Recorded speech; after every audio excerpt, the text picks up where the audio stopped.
자, 우리가 교회 다니며 신앙생활 하면서 가장 중요한 단어가 있습니다. 이 단어는 어쩌면 이 세상의 모든 사람에게도 가장 중요한 단어입니다. 무슨 단어일까요, 여러분? 구원입니다. 예. 구원에 관한 단어보다 더 중요한 게 없습니다. 왜 그렇습니까?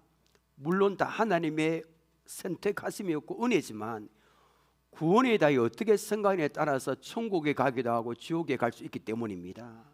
그래서 여러분, 왜 오늘 교회에 우리가 다닙니까? 왜 우리가 신앙생활을 합니까? 구원을 얻기 위해서입니다. 여러분은 어떻게 하면 구원을 받을 수 있다고 생각하십니까? 여러분, 나름대로 주일을 빼먹지 않고 열심히 교회 다녔는데 죽고 나서 구원받지 못한다면, 천국 가지 못한다면 그것처럼 억울한 일이 어디 있겠습니까? 여러분,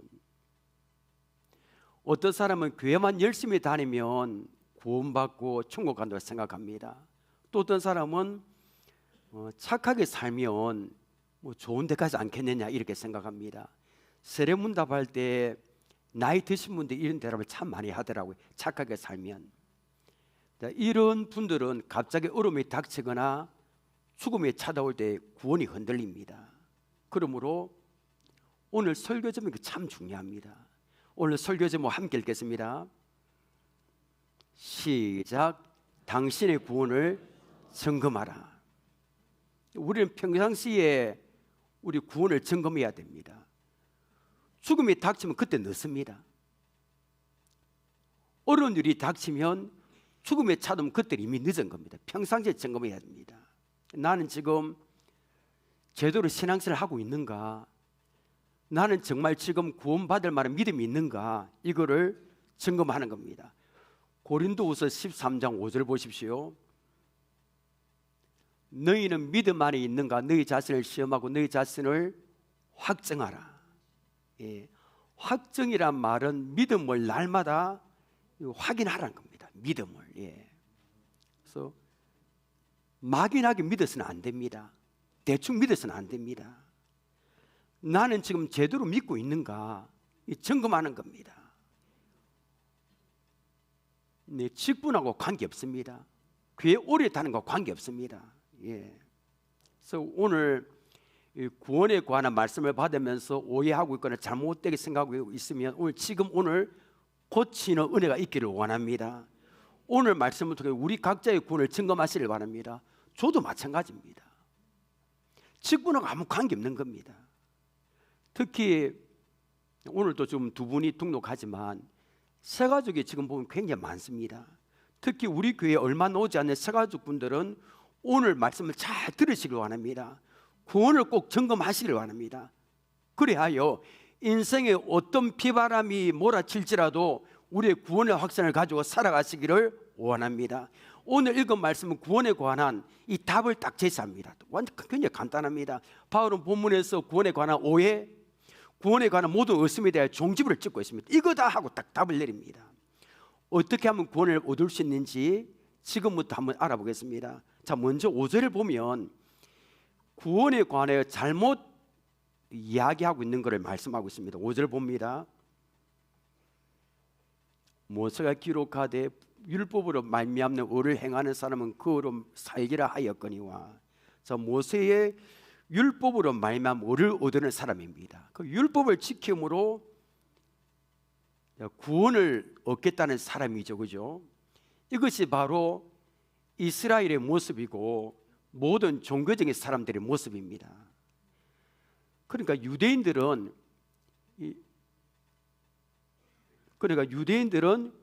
율법을 지킴으로 옳게 되고 구원을 얻는다고 이렇게 생각했습니다.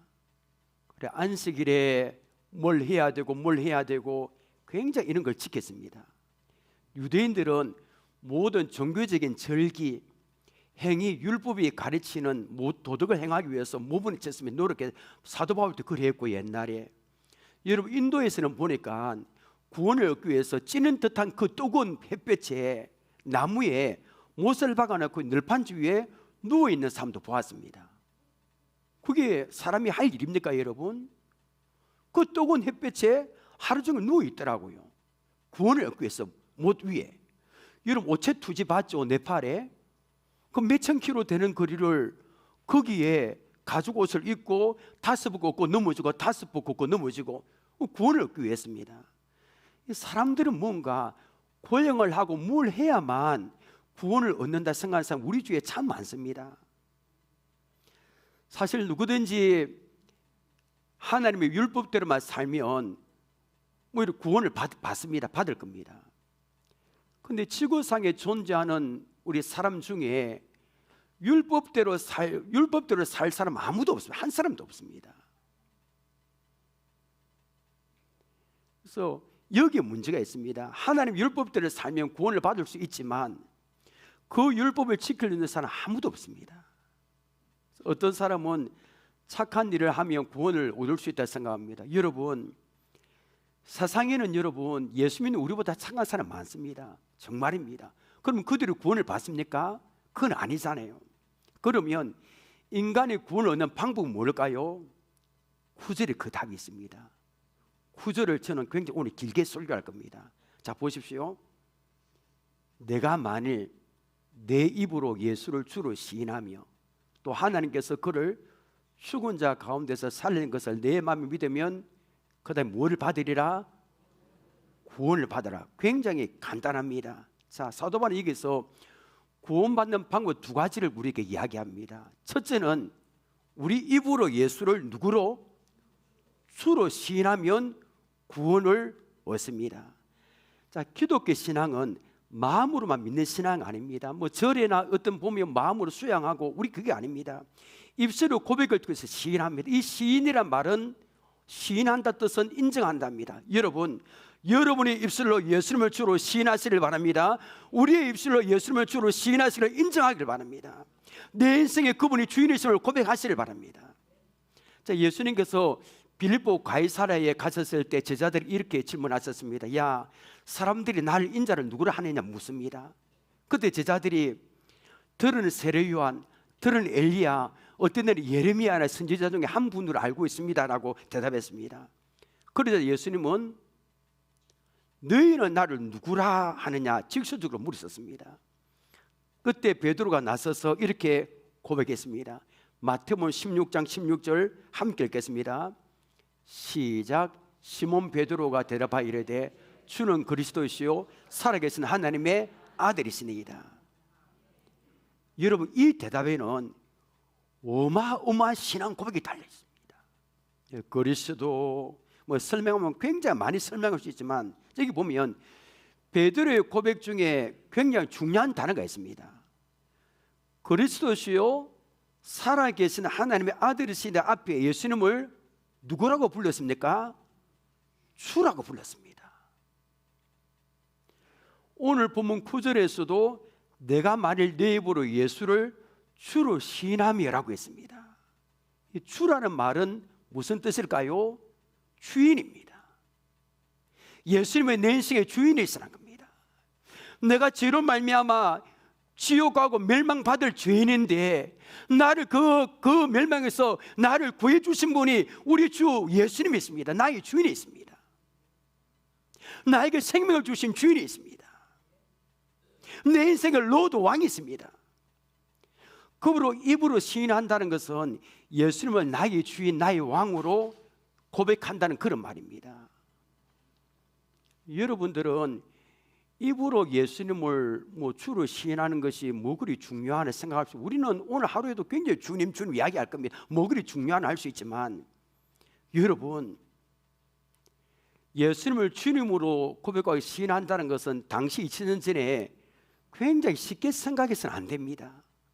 오늘날 종교의 자유가 있는 우리 신앙 고백과는 아주 차원이 다릅니다. 우리 신앙 고백 했잖아요, 그죠? 이 고백은 죽느냐 사느냐를 결정하는 겁니다. 자, 한 가지 이야기할게요. 자, 2000년 전 로마 이야기를 합니다. 로마는 많은 나라를 정복했습니다. 그걸 정복하고 정복당한 민족들에게 황제를 숭배하도록 합니다. 우리나라가 일본의 나라를 빼앗겼을 때 그리 했던 것처럼 정복당한 민족들은 황제 숭배를 위해서 마련한 사당이 있습니다. 이 사당에 가서 로마 황제를 가리켜 카이사르는 나의 주님이시요 나의 하나님이시여 고백해야 합니다. 카이사르는 일반적으로 로마 황제를 부르는 이게 명칭입니다. 카이사르, 바로 왕같이. 카이사르는 나의 주님이시요 나의 하나님 고백해야 합니다. 여러분 그럴 수 있습니까? 여러분 우리 주님은 한 분밖에 없잖아요. 예수 믿지 않은 사람은 쉽습니다. 그 사단에 가서 고백하면 됩니다. 카이사르는 나의 주님이시요 나의 하나님 고백합니다. 그렇게 하지 않으면 수많은 불이익이 따르고 죽기 때문입니다. 우리 주님 한번 불러봅시다. 시작. 주님. 우리 이렇게 부릅니다. 우리 기가 닳도록 익숙한 말이고 아무 생각 없이 내뱉는 말일 수도 있지만 초대교회 성도들이 이 고백을 누구에게 하느냐에 따라서 목숨이 왔다 갔다 했습니다. 주님. 예수 믿는 성도들은 로마 황제를 주님이라 말하면 숭배하면 편안하게 삽니다. 죽지도 않습니다. 근데 그렇게 하지 않았습니다. 대부분의 성도들은. 주님을 주인으로 믿고 섬기는 성도들은 돌풀과 같은 인간 황제를 보고요, 감히 내 인생의 주인, 내 인생의 왕이라는 뜻을 지닌 주님 칭호를 사용하기를 거부한 겁니다. 죽는데도 거부한 겁니다. 로마 황제를 숭배하지 않고 예수님을 주로 이렇게 믿고요, 신앙을 지켰던 성도들은 말로 표현할 수 없는 핍박과 고난을 당했습니다. 재산 빼앗기고 가족과도 이별하고 죽을 때까지 채빛이 들지 않는 평생 지하 무덤에서 살다가 잔인하고 또 죽기도 하고, 주님이라 고백하면 되는데, 예수 포기하면 되는데, 굶주린 사자에게 물려 만신창이가 되어 죽으면서도 로마 황제를 보고 주라고 부르지 않았습니다. 그 이유가 뭘까요, 여러분? 왜 초대교회 성도들이 그렇게 비참하게 죽으면서 로마 황제를 주라고 부르지 않았을까요, 여러분? 진실로 우리 인생의 주인 되시고 왕 되신 분은 오직 주님 한 분밖에 계시지 않기 때문입니다, 여러분. 이처럼 여러분, 주님을 입으로 시인하는 건 쉽지 않습니다. 그저 예수 믿습니다, 나 예수 믿어, 이 말이 아닙니다. 간단한 문제가 아닙니다. 예수님을 주로 시인하는 것을 행동으로 나타내야 됩니다.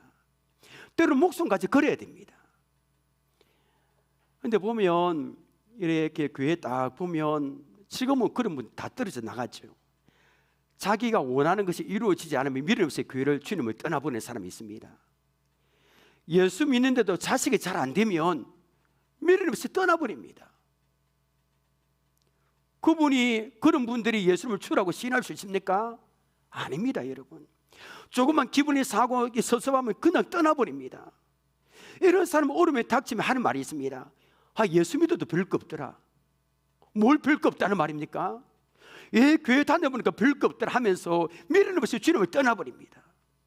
그 현실적인 필요가 채우지 않으면 떠나버립니다. 이런 사람은 정말로 주를 시라고 믿는 사람일까요? 절대 아닙니다, 여러분. 진수를 믿는 게 아닙니다. 우리는 가끔 이런 노래를 부릅니다. 아니, 제가 설교 준비했는데 찬양 때도 오늘 이 찬양을 부르더라고요. 한번 불러볼까요? 주님 뜻대로 살기로 했네, 주님 뜻대로 살기로 했네, 주님 뜻대로 살기로 했네, 뒤돌아서지 않겠네. 여러분, 믿는 사람 중에 주님 뜻대로 살지 않고 싶은 사람이 누가 있겠습니까? 그런데 실제 삶에서는 마음과 달리 주님 뜻보다는 내 뜻대로 사는 사람이 있습니다. 움켜쥐고 포기하지 못하는 것들이 있습니다.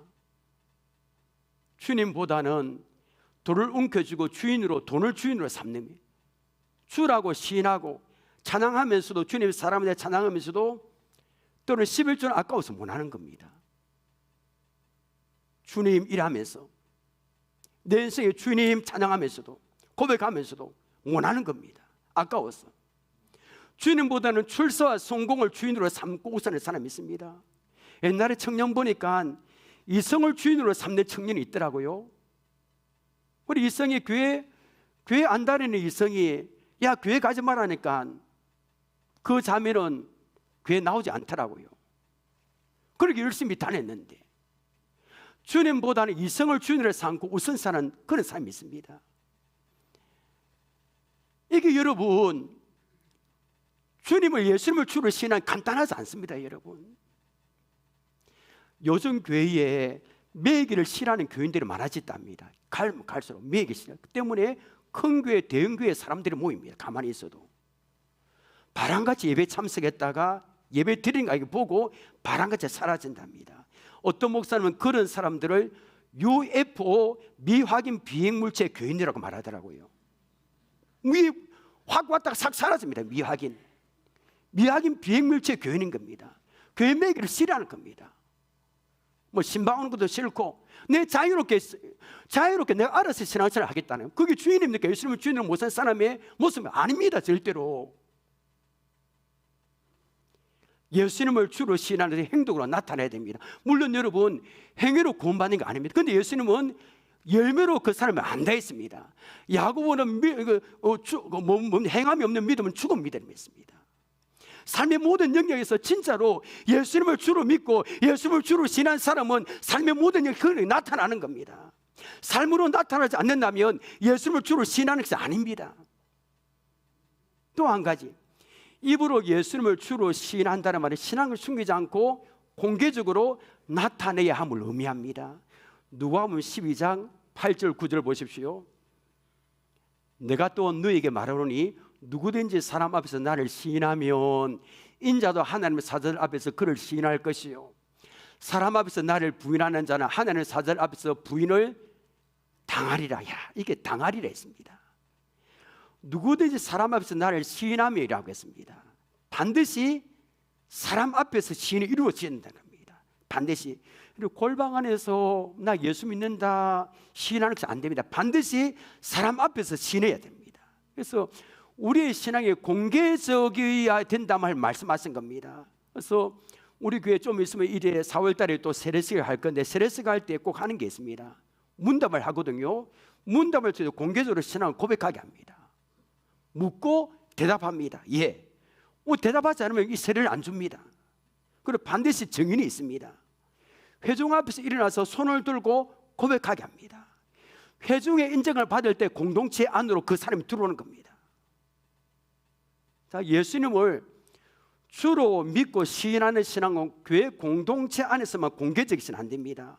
세상에서도, 직장에서도 나 예수 믿는다, 가정에서도, 학교에서도, 또는 식사 기도도 하고, 사람들 보든 안 보든 내 주인이 예수님이니까 부끄러워하지 않고 가정과 학교에서, 직장에서 공개적으로 내가 예수 믿는 사람을 나타내는 겁니다.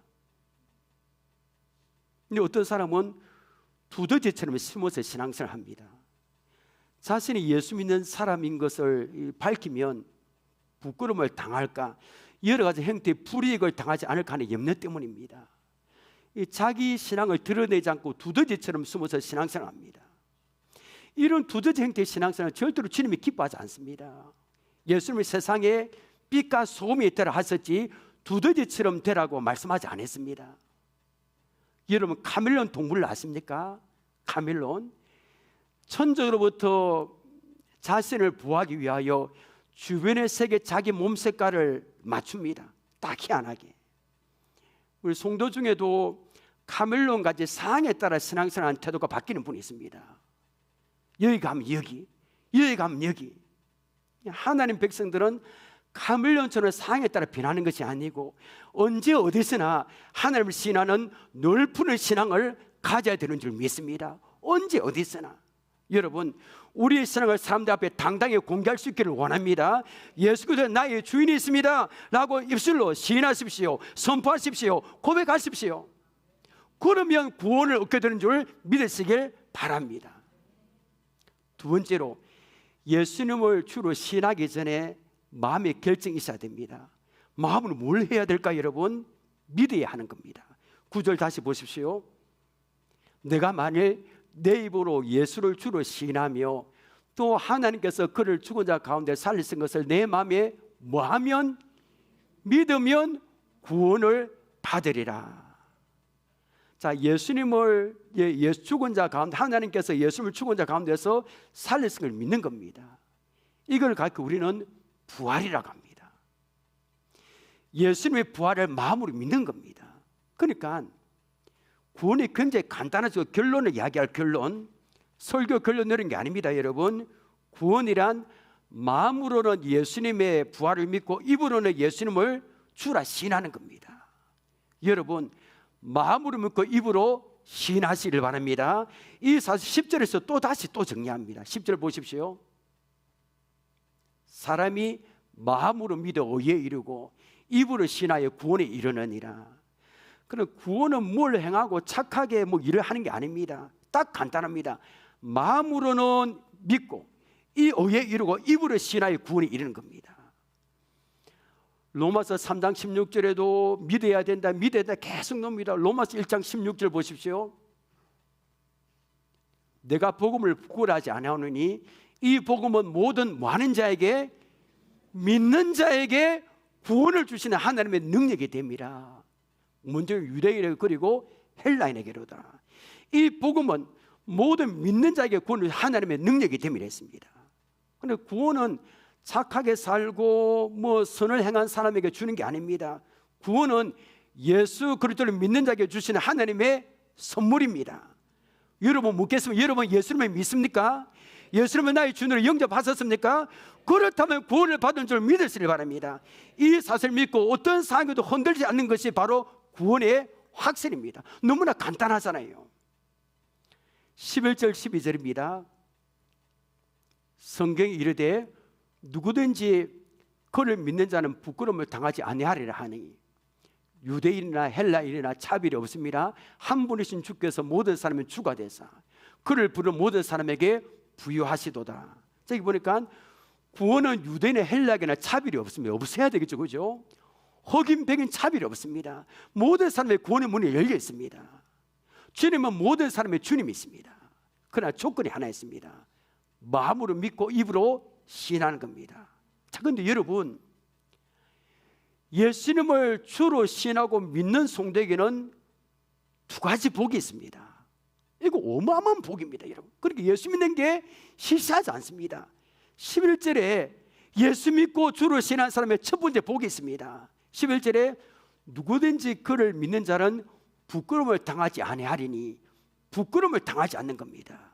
여러분, 예수님을 믿고 인생의 주인으로 모시고 사는 사람은 부끄러움을 당하지 않습니다. 하나님 그 인생을 책임져 주십니다. 제가 여러분 이 부끄러움을 당하지 않는데 이걸 어떻게 설명할까? 어떻게 설명할까 하다가 시편 73편을 지금 이야기하겠습니다. 잘 들어보십시오.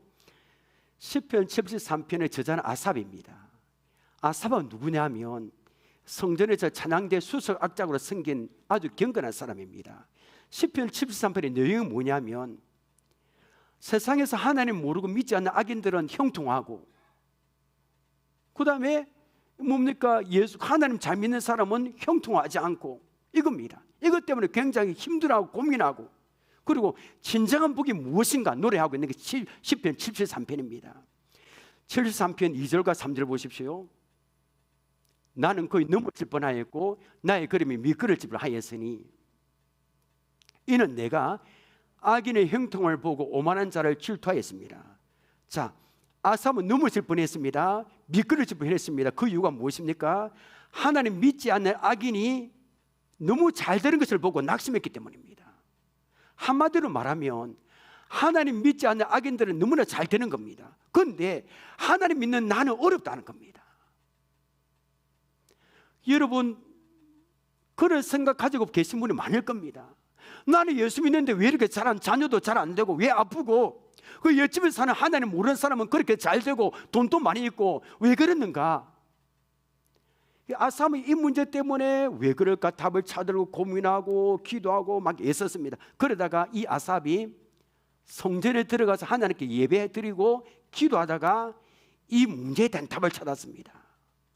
그 답이 뭐냐면 악인들은 한순간에 망하게 된다는 겁니다.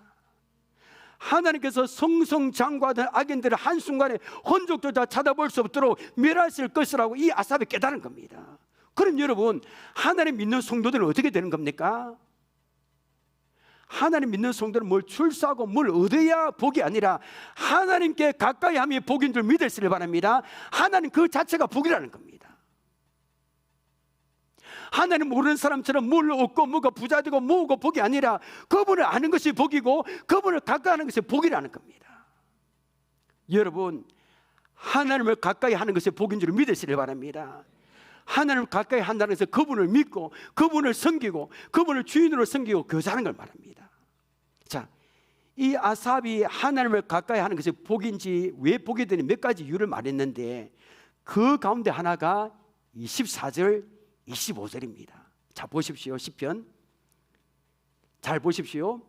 주의 교훈으로 나를 인도하시고 후는 죽은 후를 말합니다.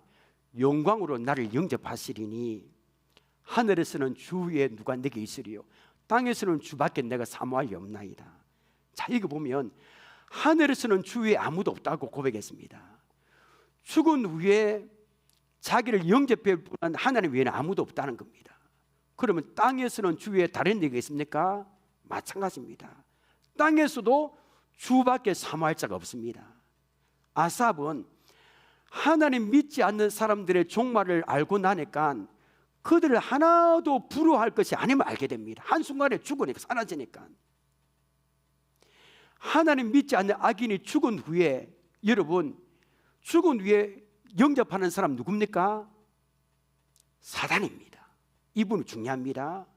지금은 떵떵거리고 잘 살고 있지만 땅에서는 복받은 것처럼 죽은 후에 누가 맞아들입니까? 하나님 모르는 사람은 사탄이 그 사람을 맞아들입니다. 기다렸다가 야, 너게 잘 왔다면서 지옥으로 끌고 가버립니다. 그러면 끝입니다. 아무리 땅에서 잘 살았다 할지라도 죽은 후가 중요하잖아요. 죽은 후에 사탄이 맞아들입니다. 그러나 이 땅에서 예수님을 주로 시인하고 믿고 주님 뜻대로 살기 위해서 어려움을 겪은 성도는 하나님이 친히 죽은 후에 영접해 주신다는 사실입니다. 이것이 얼마나 엄청난 복입니까, 여러분? 여러분, 인생 최대의 부끄러움이 뭘까요? 여러분, 무엇이 부끄러움이라고 생각합니까? 돈 없는 거, 가난한 거, 이게 부끄러움일까요? 많이 배우지 못한 거, 가방끈이 짧은 거, 이게 부끄러움일까요? 아닙니다, 여러분. 키가 작은 거, 얼굴이 잘 못생긴 이게 부끄러움입니까? 그게 아닙니다, 여러분. 인생 최대의 부끄러움은 죽은 후에 천국 문 앞에서 주님께서 나 너 모른답니다. 나 너 몰라. 교회를 그렇게 오래 다니는데 나는 몰라. 그럼 지옥으로 가야 됩니다. 이것이 인생 최대의 부끄러움이 아닐까요, 여러분? 천국 문 앞에서 주님께서 나 너 모른다는 말을 듣는 것보다 더 부끄러운 일이 어디 있겠습니까? 돈이 없고 가난한 거, 많이 배우지 못한 거, 키가 작고 얼굴이 못생긴 거, 이거 부끄러움이 아닙니다. 인생 최대의 부끄러움은 죽은 후에 천국 문 앞에서 주님께서 나 너 모른다는 이 말을 듣는 겁니다. 그런데 여러분, 예수님 믿고 그분을 주로 시인하고 고백하는 성도는 죽은 후에 하나님 친히 영접해 주신다는 겁니다. 주님께서 따뜻하게 맞아 주신다는 겁니다. 이 광경을 한번 상상해 보십시오. 제가 옛날에 이 이야기 한번 한 적이 있습니다. 20세기 초에 실제로 있었던 일입니다. 그 미국의 선교사님 헨리 모리스 선교사님인데 40년 동안 아프리카 선교 사역을 했습니다. 이분을 이 간증 보니까 그리고 40년 동안 선교 사역을 마치고 미국으로 돌아갑니다. 이 모리스 선교사님이 40년 동안 선교 사역 하는 동안에 모든 걸 다 잃어버렸습니다. 가족 잃어버렸고 그 선교제 죽었고 건강도 잃어버렸습니다. 아무것도 없는 겁니다. 이제 더 이상 사역을 할 수 없는 늙은이가 되어서 고향의 미국으로 돌아가고 있습니다. 뉴욕 항구에 도착했는데 아니 보니까 엄청난 팡파를 하고 수많은 군중이 나와서 환영을 하고 있는 겁니다. 모리슨 선교사님은 자기를 환영한 줄 알았습니다. 그런데 그가 탄 비는 누가 타고 있었냐면 루즈벨트 대통령이 타고 있었습니다. 약간 정치적인 일정과 찬양을 하고 돌아가는 루즈벨트 대통령이 타고 있는 겁니다. 그러니까 그렇게 구름대같이 수많은 사람이 모이고 빵파를 울는 것은 모리슨 선교사를 환영하는 것이 아니라 루즈벨트 대통령을 환영하는 겁니다. 루즈벨트는 수많은 사람들로 환영을 받고 러드 카펫을 밟고 이게 항구를 빠져나갔습니다. 대통령이 사라지니까 팡파르 소리도 거쳤고요, 레드 카펫도 치워졌고 군중도 다 흩어져 얼씬연스러운 분위기가 됐습니다. 그럼 모리슨 선교사는 자기는 꽃다발 하나 주는 사람이 없는 겁니다. 한 걸을 혼자 쓸쓸히 빠져놓으면서 눈물을 흘립니다. 하나님, 이것이 저희 40년간의 헌신의 결과입니까? 바로 그 순간이었습니다. 아름다운 저녁 노을로 너머로 들려오는 하늘의 음성이 있습니다. 아들아, 너는 아직 하늘 본향, 천국에 들어오지 않았단다. 내가 하늘 본향에 들어오는 날 세상의 팡파르가 아닌 천군천사의 나팔소로 환영하겠고, 레드 카펫이 아닌 황금 보석기를 깔아놓고 내가 직접 마중 나가마, 이런 따뜻한 음성이 들린 겁니다.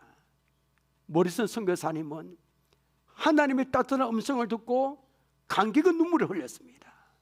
모리슨 선교사님은 이 땅에서 사람들이 알아주지 않고 거기에 꽃다발 하나도 받지 못해 부끄러움을 당했을지라도 죽은 후에 하나님께서 이 황금 보석기를 깔아놓고 천군천사의 나팔소리로 직접 환영하고 맞아주자는 음성을 들은 겁니다.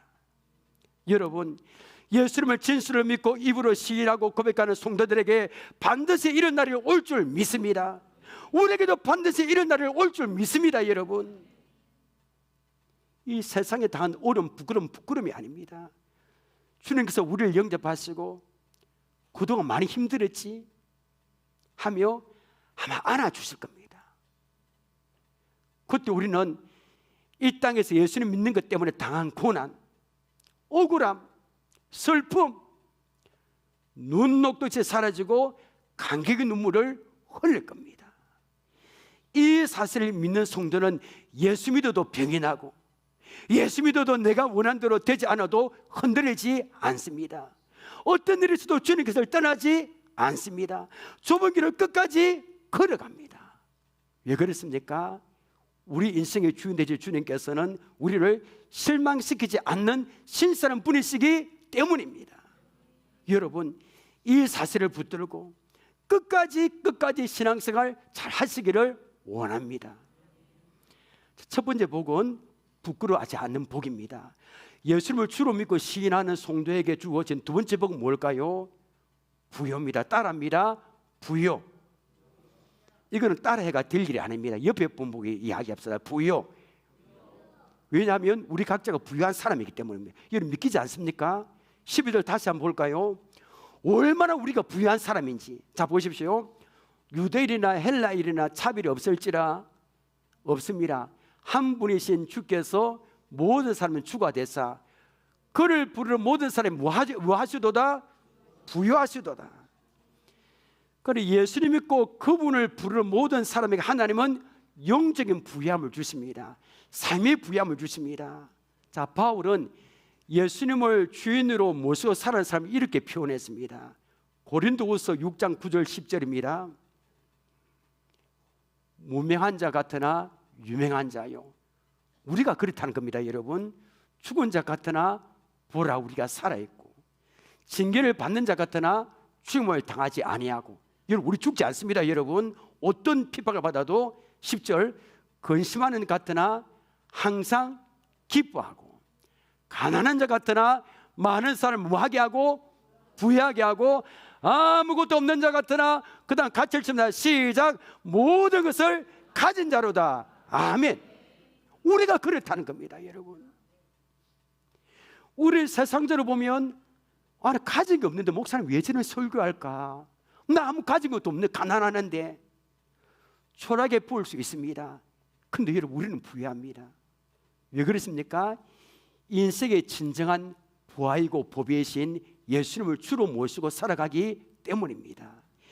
예수 안에 여러분 다 있습니다. 예수 안에 다 있습니다. 하늘이 예수님에게 모든 것을 다 주셨습니다. 바울은 무엇이든지 내게 유익하던 것을 그리스도를 위하여 해로 여긴다고 고백했습니다. 이 땅과 하늘 모든 우주 만물 중에서 가장 위대하고 존귀한 분은 예수 그리스도이신 줄 믿으시길 바랍니다. 예수님은 우리 인생에 보배했습니다. 제가 설명해 볼까요? 왜 부유한지. 그분의 믿음이 요한복음 3장 16절 예수 믿음에 멸망하지 않고 뭘 선물을 받습니까? 영생을 선물로 받는 줄 믿습니다. 여러분, 영원히 산다는 겁니다. 여러분, 영원히 삽니다. 우리는 죽지 않습니다. 예수 믿으면 우리는 영원한 선물, 영생을 받는 선물을 받았습니다. 예수 믿으면 우리는 천국 시민권을 가지게 되었습니다. 여러분, 예수 믿으면 하나님 자녀가 되었습니다. 얼마나 여러분 우리가 부유합니까? 여러분, 어마어마하게 부유합니다. 그러므로 예수 믿는 우리가 가장 부유한 줄 믿습니다. 당당하게 살아가시를 바랍니다. 우리는 부유합니다. 여러분, 13절 함께 읽겠습니다. 시작. 누구든지 주의 이름을 부르는 자는 구원을 받으리라. 아멘.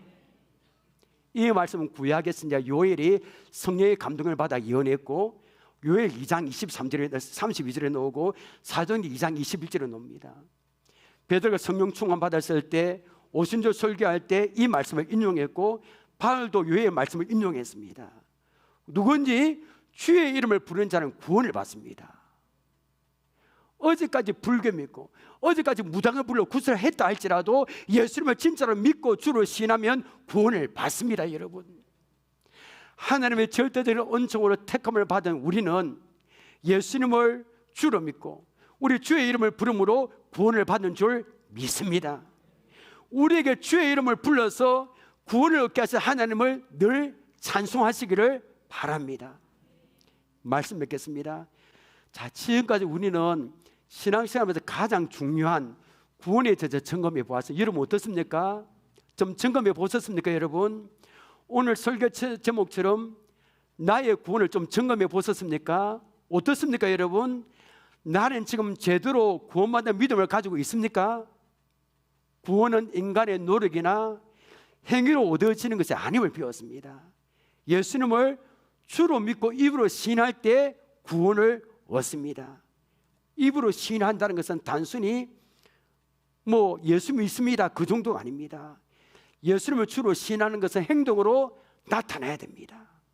신앙을 숨기지 않고 공개적으로 나타내야 합니다. 때로는 목숨까지 걸어야 하는 겁니다. 예수님을 주로 믿고 신한 성도에게는 두 가지 복이 있습니다. 첫째는 부끄러움을 당하지 않습니다. 죽은 후에 하나님께서 영접해 주시고 맞아 주십니다. 둘째는 영적인 부유함을 주십니다. 예수 믿는 사람이 우리가 가장 부유합니다. 일사절 붙들고 여러분 낭망하지 아니하고 예수님을 주인으로 섬기며 끝까지 신앙생활 잘 하시기를 원합니다. 좁은 길을 끝까지 걸어가시기를 주님의 이름으로 축원합니다. 찬양하겠습니다.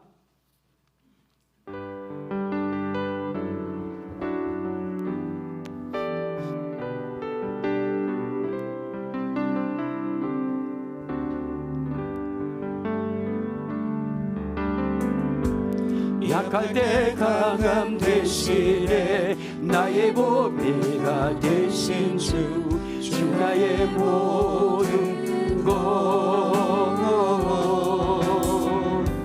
주 안에 있는 보물을 나는 포기할 수 없네. 주 나의 모든 것 예수 어린 양 존귀하니라.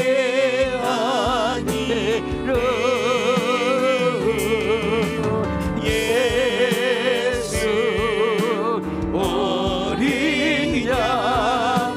우리 다시 한번 고백합니다. 약할 때 강함 대신에 약할 때 강함 대신에 나의 보배가 되신 주 나의 모든 것 주 안에 있는 보물을 나는 포기할 수 없네. 주 나의 모든 예수 어린 양 예수 어린 양 존귀하니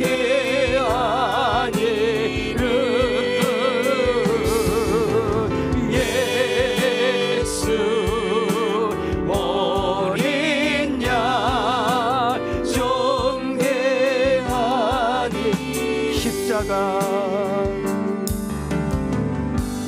십자가 죄사하셨네. 주님의 이름 찬양해. 주 나의 모든 것 쓰러진 나를 세우고 나의 빈잔을 채우네. 주 나의 모든 것 예수 어린 양 존귀한 이름 예수 어린 양 나의 주인 되신 예수 어린 양 찬양합니다. 예수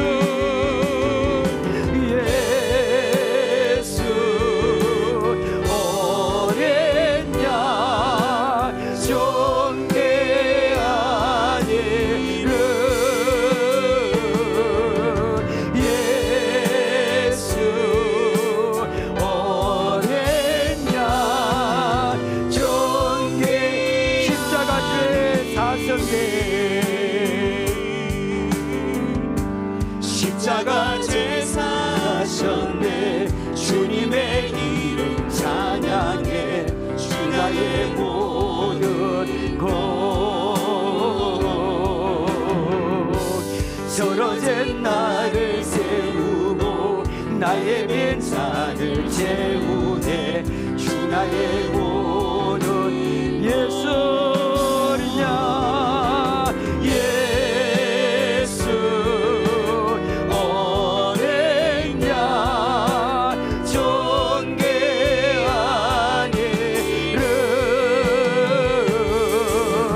예수 어린 양 존귀 예수 어린 양 예수 어린 양 존귀한 이름 예수 마지막으로 우리 주인 되신 주님을 다시 찬양합니다. 예수 어린 양 예수 어린 양 존귀한 이름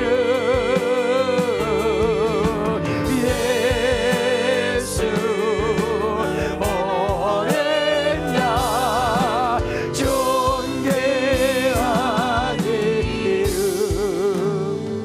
우리의 두 가지의 결단 기도 제목입니다. 첫째는 예수님을 믿을 뿐 아니라 입으로 주로 시인하는 믿음을 가지기를 원합니다. 예수님을 믿는다는 사실을 숨기지 않게 하옵소서. 삶의 모든 영역마다 사람들 앞에 당당히 나타내게 하옵소서. 두 번째는 예수님을 주로 믿고 시인하는 성도에게는 부끄러움을 당하지 않는다는 사실과 영적인 부유함을 주신다는 사실을 잃어버리지 않기를 원합니다. 예수님을 주인으로 섬기며 끝까지 타협하지 않고 신앙생활 잘 하기를 원합니다. 이 기도 점에 두 가지 붙들고 주여 외치고 이 시간에 결단 기도하겠습니다. 주여 아버지, 오늘 우리 아버지 구원받는 아버지 없는 방법에 대해서 우리가 배웠습니다. 아버지 예수님을 믿을 뿐 아니라 입으로 주로 시인하기를 원합니다. 그냥 아버지 아무 생각 없이 아버지 믿는다 이야기하지 말고 아버지 주여 삶으로 나타내기를 원합니다. 입으로 주를 시인하는 믿음을 가지기를 원합니다. 예수님은 내 인생의 주인이십니다. 나를 멸망해서 지옥 가는 나를 아버지 구원해 주시고 대신 나를 위하여 죽으신 아버지 우리의 주인은 아버지 예수님이십니다. 그 예수님을 나의 주인으로 아버지 삼고 고백하고 신하고 고백하기를 원합니다. 내가 내 인생의 주인이 아니라 내가 내 인생의 주인의 자리에 내려오기를 원합니다. 아버지 우리 인생의 주인은 주님이 있습니다. 하나님이 있습니다. 우리의 주인은 주님이 있습니다. 주님 곁으로 살아가기를 원합니다. 아버지 예수 믿는다는 사실을 아버지 부끄러워하지 않고 숨기지 않기를 원합니다. 삶의 모든 영역마다 아버지 사람들 앞에서 당당히 나타내기를 원합니다. 고백하기를 원합니다. 내가 예수 믿는 사람이라고 내 주인은 예수님이시라 하고 이 사실을 아버지의 삶의 현장마다 아버지 나타나기를 원합니다. 당당하게 나타나기를 원합니다. 주여 우리에게 아버지 구원의 믿음을 주시고 아버지 불타는 믿음을 주어서 우리에게 불타는 믿음을 주어서 우리에게 뜨거운 믿음을 주어서 우리에게 불타는 믿음을 주어서 타협하지 않는 믿음을 주옵소서. 예수님을 주로 믿고 신하는 성도에게 아버지 부끄러움을 당하지 않는 사실을 배웠습니다. 아버지 우리는 부끄러움을 당하지 않습니다. 당당하기를 원합니다. 영적인 부양을 주시는 사실을 잊어버리지 않기를 원합니다. 우리가 세상으로 볼 때는 아버지 가난하고 아버지 없을지라도 아버지 우리가 당당하기를 원합니다. 하나님의 자녀입니다. 영생을 얻었습니다. 전국 시민권을 가지게 되었습니다. 우리는 영적으로 얼마나 부유한 사람이지 하늘의 신뢰한 부분을 가진 우리가 다 우리의 자녀인데 아버지 당당하게 살아가기를 원합니다. 아버지 주여 당당하게 아버지 낙심하지 말고 아버지 당당하게 살아가기를 원하오니 예수님을 주님으로 섬기며 끝까지 신앙스러워하기를 원합니다. 아버지 주눅들지 말고 어떤 일이 있다 할지라도 예수를 부인하지 않고 아버지 삶대문에 주저앉지 않게 하시고 끝까지 우리의 왕 대신 우리의 주인 되신 주님을 믿으며 끝까지 좁은 길을 걸어가며 끝까지 아버지 믿음으로 성장의 삶을 살아가는 아버지 우리 모든 주의 성들이 될 수 있도록 오늘도 이 시간에 우리를 붙들어 주시고 아버지 역사에 주옵소서. 아버지 저희들에게 은혜를 베풀어 주옵소서. 하나님 아버지 오늘 구원이란 과연 무엇인가에 대해서 우리가 배웠습니다. 그냥 예수님을 아무 생각 없이 주로 신하는 것이 아니라 우리 주님은 나를 파멸해서 속량하시고 나를 죽으면서 건지신 우리의 주님이십니다. 우리의 주인이십니다. 주님의 은혜가 아니었던 오늘 내가 존재할 수 없는 겁니다. 입으로 주를 신하는 믿음을 가지기를 원합니다. 타협하지 않기를 원합니다. 삶의 모든 영역마다 사람들 앞에서 당당히 고백하고 나타내기를 원합니다.